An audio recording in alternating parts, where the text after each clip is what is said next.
Good morning. Let's spend a little time thinking about what Jesus says about what we say. What Jesus has to say about our words. Very important. We live in a world now where words are viewed very differently than they were in the ancient times, and that is not to our benefit. That is not to our good. So listen, and I'm going to read verse 33 through 37 this morning, and we're going to spend a couple of days thinking about this together. Again, you have heard that it was said. So he does the same thing, right? That he's doing on each of these sections. He did it with anger, he did it with lust, he did it with divorce, and now he's going to do it here. Again, you've heard that it was said to those of old. And then he summarizes some of what the law teaches about oaths and about swearing by things and promises. You shall not swear falsely, but shall perform to the Lord what you've sworn. So he kind of summarizes the teaching from a number of Old Testament passages. But I say to you, so this is what you've heard, but I say to you, do not take an oath at all, either by heaven, for it is the throne of God, or by the earth, for it is his footstool, or by Jerusalem, for it is the city of the great king. And do not take an oath by your head, for you cannot make one hair white or black. Let what you say be simply yes or no. Anything more than this comes from evil. So I'm not sure I'd say Jesus is saying here, never make a promise. I don't think that's what he's saying. He's critiquing a development in Judaism that had taken place, and you can see it in Mishnah tractates where people would take an oath by the life of your head.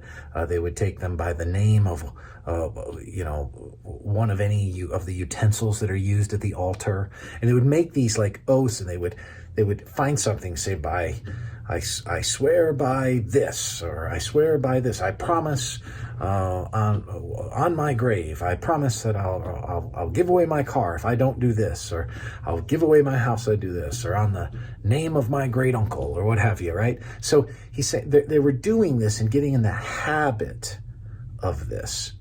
And Jesus is addressing, because what was happening is it's diminishing the nature of the spoken word. And people are just bending words now. People are bending vows. They're making statements and promises on lesser, lower things, and then feeling free to break them. And Jesus is saying, now, wait a minute. You ought to be the kind of person that takes words seriously, right? Think just for a moment of Psalm 15. Psalm 15 asks the question at the beginning of the Psalm, who can dwell in your holy hill? It's a way of saying, who can come and worship you? And you get down through a list of qualifications, and you get to verse 4. At the end of verse 4, it says, he who swears to his own hurt and doesn't change. Whoever makes a promise and keeps it. So keeping your word mattered.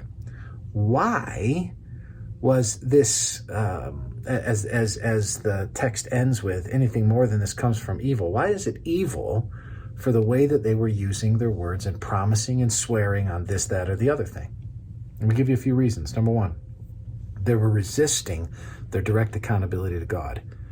Do not resist the fact that when you speak, God holds you accountable for it, right?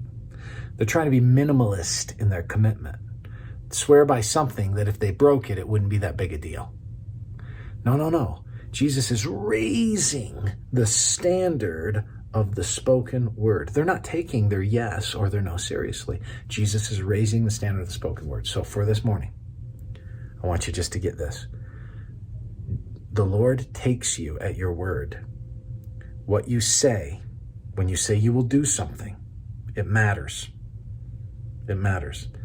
And we are never to diminish it. We're never to play loose with commitment. We're never to play loose with the spoken word when it comes to us giving our yes to something or our no to something. Take that seriously. It is important and crucial. And when you look and leaf through the Bible, you find that the spoken word is taken with a great more gravitas than we give it today.